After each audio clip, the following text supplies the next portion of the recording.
ఒకవేళ నిలువెల్లా నింపాలంటే ముందు ఏం జరగాలండి? ఇదిగో మొత్తము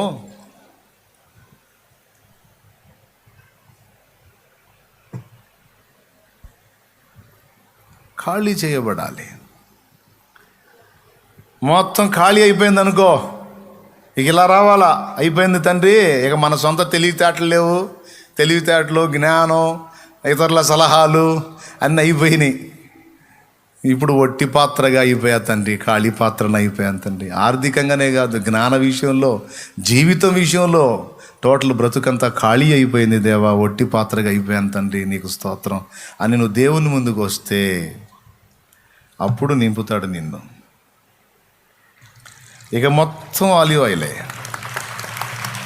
ఇక మొత్తం దేవుని మహిమే, దేవునికి స్తోత్రం కలుగును గాక. హల్లెలూయా. మరి ఇప్పుడు మొత్తం దేవుని శక్తితో, దేవుని ప్రభావంతో, దేవుని జ్ఞానంతో నింపబడినట్లు మొట్టమొదట మనం కలిగి ఉన్నది ఏం కావాల్సి ఉంది? ఆ ఖాళీ చేసే ప్రక్రియ మనకు అర్థం కాదు. కూర్చొని ఏడుస్తూ ఉంటారు. ఒకప్పుడు బాగానే తెచ్చాగా తండ్రి, ఏంది నాయన నా బతికి ఎట్టయిపోతుంది, ఏం తండ్రి అసలు ఎందుకు చేస్తున్నావు నాయన, నువ్వు రచిస్తావంటే మేము పగబట్టావా ఏంది నాయన, నన్నేంది ప్రభు ఇట్ట చేస్తున్నావు అని కూర్చొని మొత్తుకుంటూ ఉంటారు జనం. అది గొడవ. ఆయన అంటాడు, ఆయన ఏం మాట్లాడు, ముందు ఆయన ఖాళీ చేసే పనిలో ఉంటాడు. ఈ ఖాళీ చేస్తుంటే కుయ్యో మర్రో కుయ్యో మర్రో. ఎందుకు చేశాడు ఖాళీ? ఏం ఆశించి చేశాడు అంటే, నిన్ను ఆయన తన మహిమతో నింపాలనుకున్నాడు, నిన్ను మహిమపరచాలనుకున్నాడు, నీ ద్వారా ఆయన మహిమ తెచ్చుకోవాలనుకున్నాడు. నేనైతే నాయన ఏకాంతంగా పోయి చాలాసార్లు, నాలాంటోడు ఒకడు బతికుంటాం అవసరం అంటావా, నాకై నేను పోతే నరకానికి పోతాను, ప్రాణం తీసుకుంటే ఆత్మహత్య ద్వారా నా ప్రాణం నువ్వు తీసుకోవచ్చు కదా దేవా అని ప్రార్థన చేశా. నన్ను చంపునాయనా, నా ప్రాణం తీసుకో, నా వల్ల కాదు ఈ బాధలని ప్రార్థన చేశా.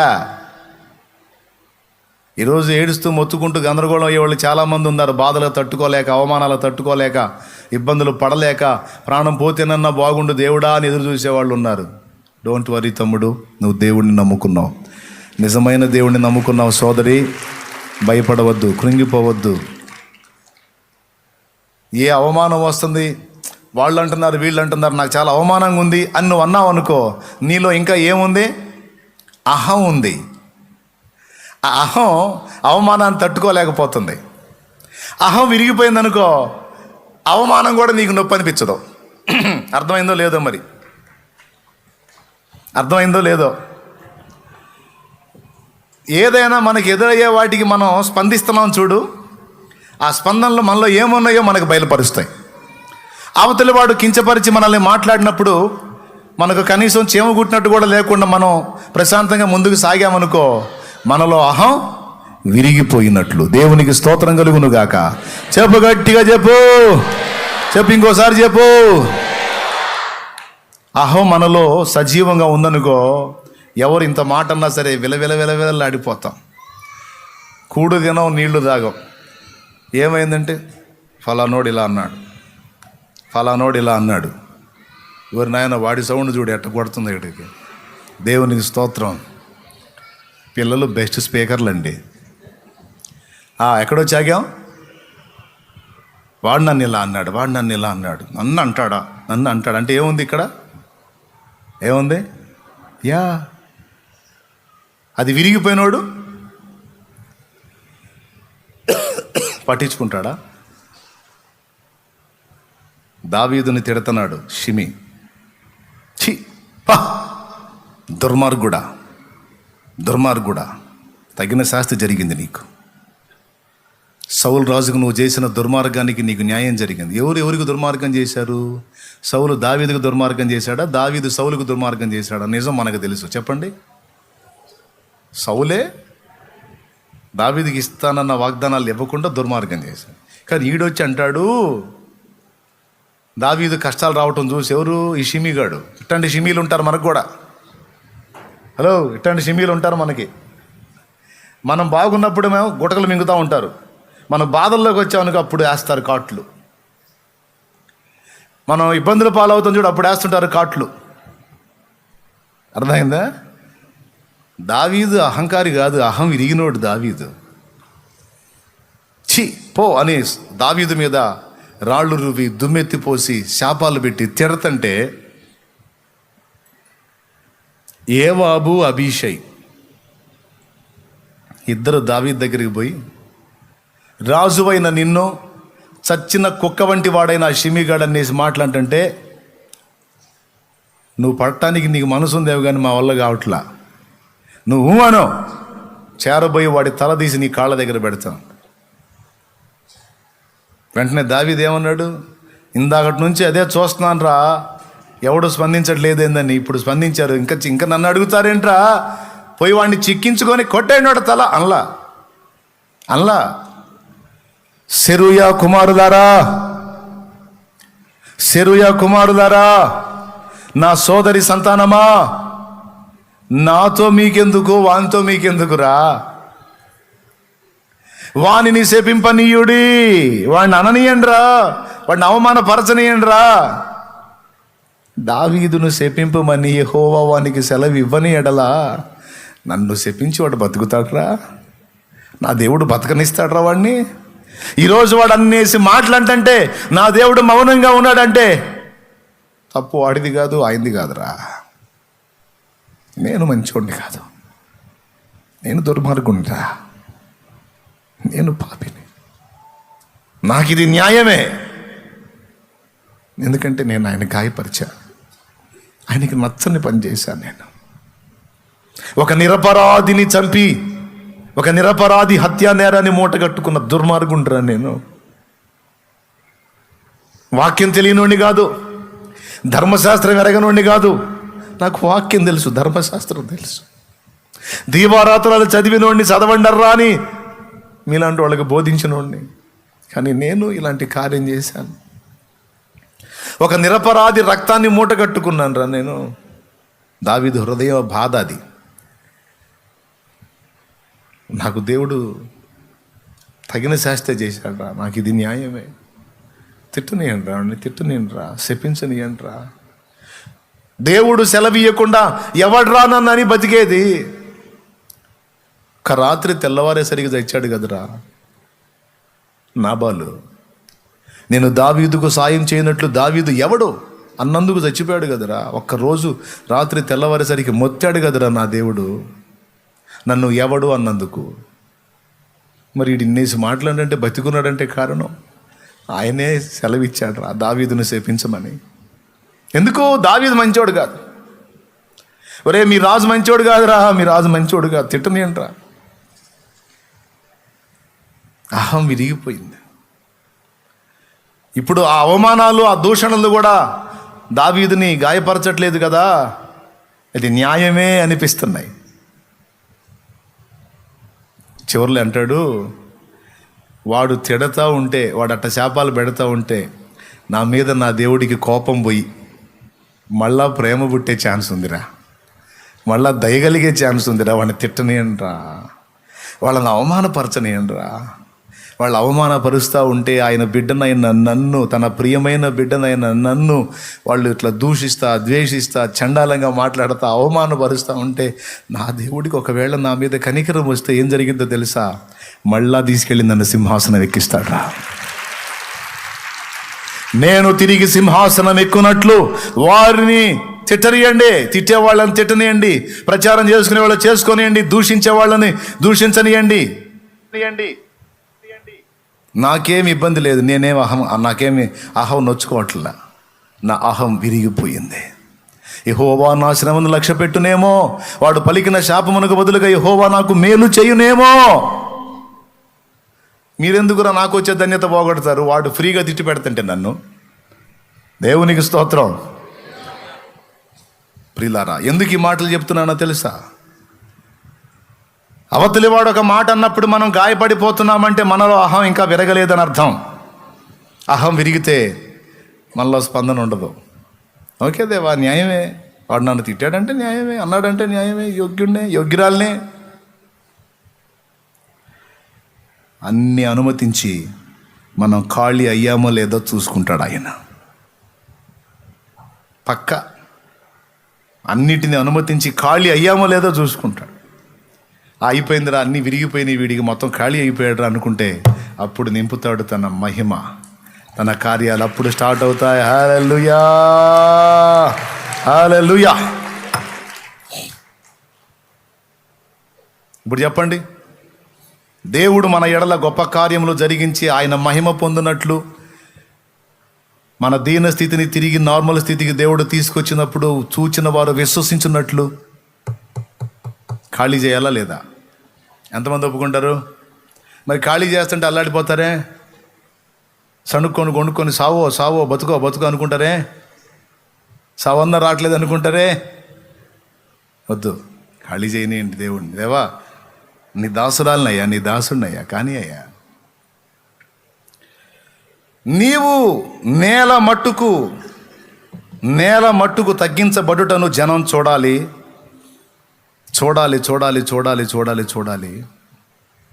తిరిగి నిన్ను దేవుడు ఆశీర్వదించి హెచ్చించినప్పుడు ఆ నవ్విన నోళ్ళు వెళ్ళబెట్టాలి.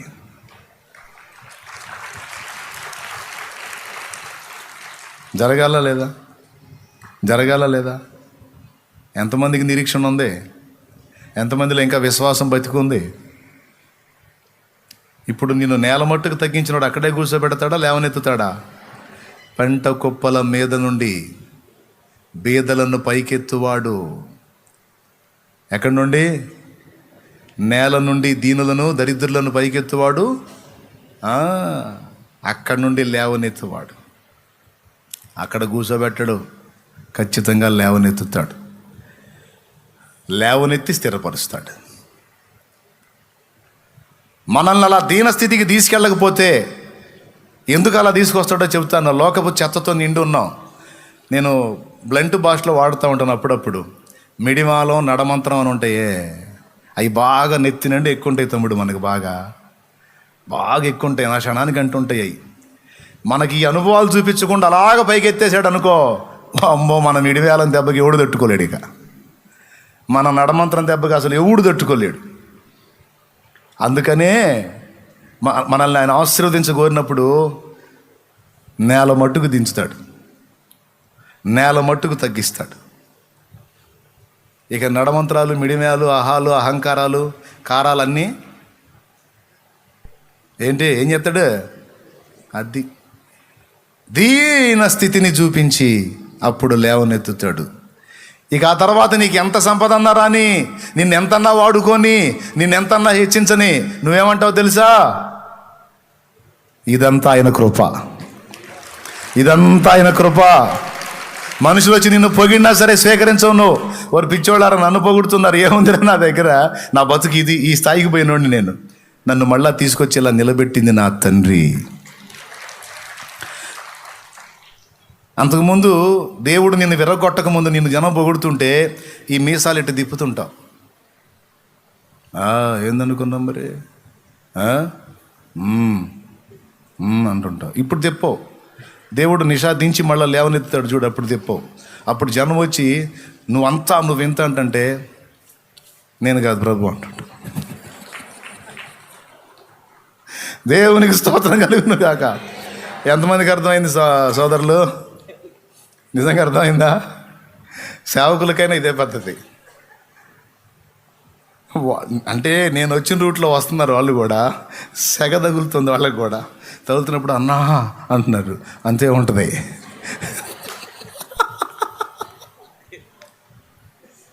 అన్నా అంతే ఉంటుంది. అదే దారిలో వస్తున్నారుగా, రండి, ఏం కాదు, ఆయన ఉన్నాడు. అవసరాన్ని బట్టి అగ్ని వంటి శ్రమలు కలుగుచున్నవని తెలిసి కలత చెందబోకు. అవసరాన్ని బట్టి అగ్ని వంటి శ్రమలు కలుగుచున్నవని తెలిసి కలత చెందబోకు. నిన్ను పిలిచిన దేవుడు నమ్మదగినవాడు, శోధనలో నిన్ను విడిచిపెట్టిపోడు. ఇంటి పాపల తోడుండి నిన్ను కాచుకుంటాడు, కన్న తండ్రిలా తోడుండి నిన్ను ఆదుకుంటాడు. నమ్ము నేస్తమా, ఇది సత్యం, వీడబోకుమా విశ్వాసం. నీ ఆశ నిరాశ కానే కాదు, వేదన ఎందుకు, నీ కన్నీరు కలకాలం ఉండదు, కలతే చెందకు. Praise the Lord. ప్రియులారా, గ్రహించారు కదా? ఇప్పుడు చెప్పండి, మనకు వచ్చేటువంటి పరిస్థితులు ఇలా ఎందుకు వస్తాయి? ఆయన మహిమ కొరకు వస్తున్నాయి.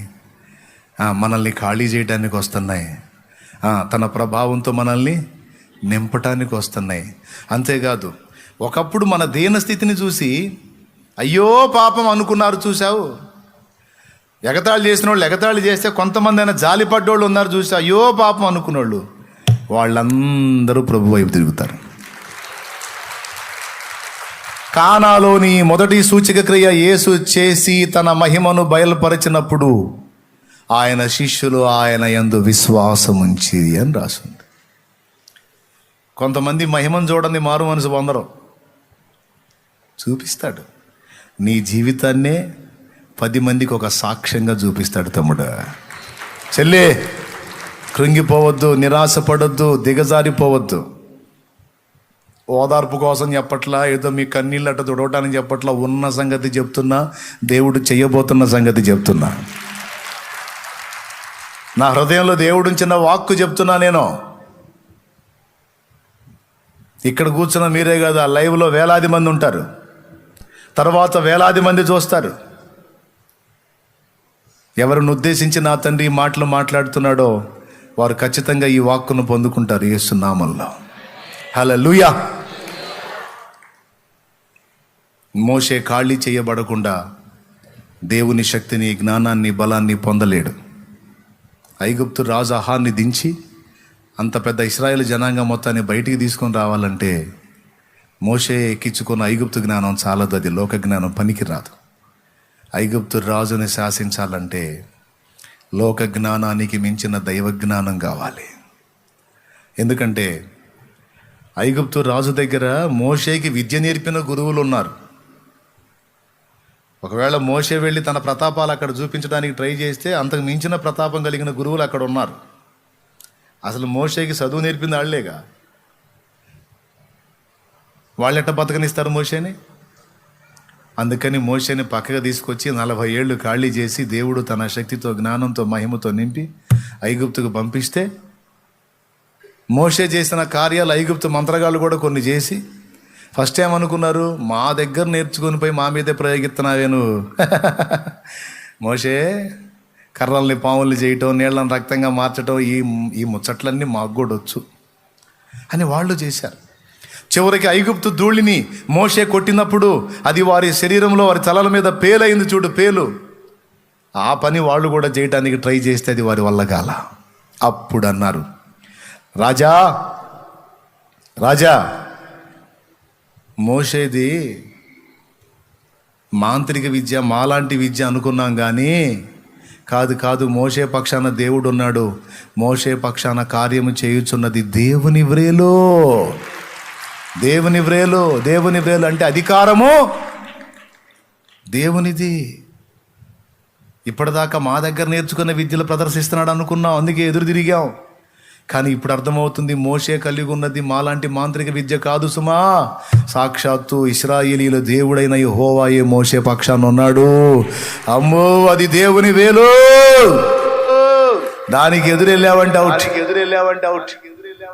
అర్జెంటుగా వాళ్ళని పంపించేసాయి. ఎవరు వేలు కనపడితే దిగింది వాళ్ళకి నిష. దేవుని వేలు కనపడాలంటే మోషే తన కలిగి ఉన్నది ఏం కావాలి? అది రహస్యం. కాబట్టి టోటల్గా మీ అందరికీ క్లియర్గా అర్థమైందని నా నమ్మకం.